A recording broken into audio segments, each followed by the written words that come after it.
in relationship to each other at any given time, static or dynamic. So I want you to think of posture not just in stand up straight and anatomical position, okay? However you are, you have posture, okay? So if I took a snapshot of this room, what would I see? You know, and the thing you have to remember is you're sitting in desks that were sort of one size fits all, which really doesn't fit anybody really well, right? Plus your study, you know, it's just within the end of the semester, it's like you're kind of a little beat up, maybe? Yeah. Still too full of turkey? Okay. So what you have to do is you have to think about posture in any position, and whether it's static or dynamic. So static is just sitting, not moving. Dynamic is moving, because you know, most of the time in order to be a functional person, you have to move, right? Okay. So we're going to look at the alignment of various body segments. Each joint that's involved with weight bearing can be considered a postural segment. Okay, so hips, knees, ankles, low back.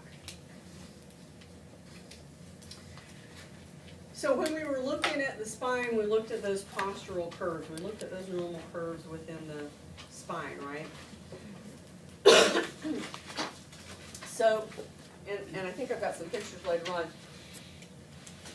Basically, when we talk about a primary curve, we're talking about what a baby's back looks like when they're first born.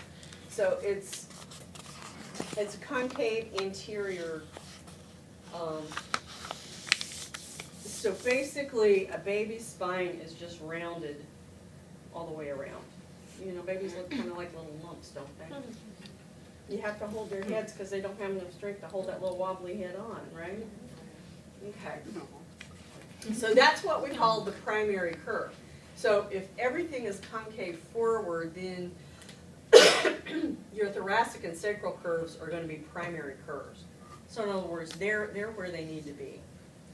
Not quite this exaggerated, but they're where they need to be. So then the secondary curves develop as the child grows, so that you've got an anteriorly convex curve in the cervical and lumbar spines. Okay? So this is why when you've got a baby, it's important to, once they start developing some strength in their neck, it's important for them to have tummy time, so that they pull their head up, they develop that strength, they pull their head up to look at their environment, and by doing that, they start to create that sort of curve. It's important that they get up on all fours and crawl, so that, in part, so that they develop that lumbar curve. Okay? And, you know, it's like I have a friend who adopted a baby from China, and they thought it was just funny cute that this baby, they called her a scoocher. She didn't ever crawl. She'd sit on her bottom and scoot around on her bottom.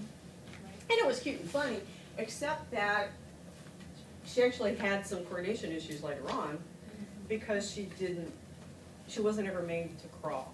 You said coordination? Mm-hmm. Well, okay, so let's look at this. If you're down on all fours, I'm not going to do it for you, but you know what that looks like, right? Yeah. So if you're down on all fours, first of all, gravity is going to pull your trunk down a little bit, and that's what pulls in that lumbar curve. And you remember when we talked about the spine, we said that those curves give the whole spine strength and resilience, you know, for when you weight bearing and walk and that kind of thing. The other thing with crawling is you should do opposite arm and leg as you're crawling. Okay?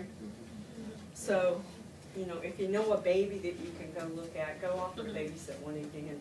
And So older babies that don't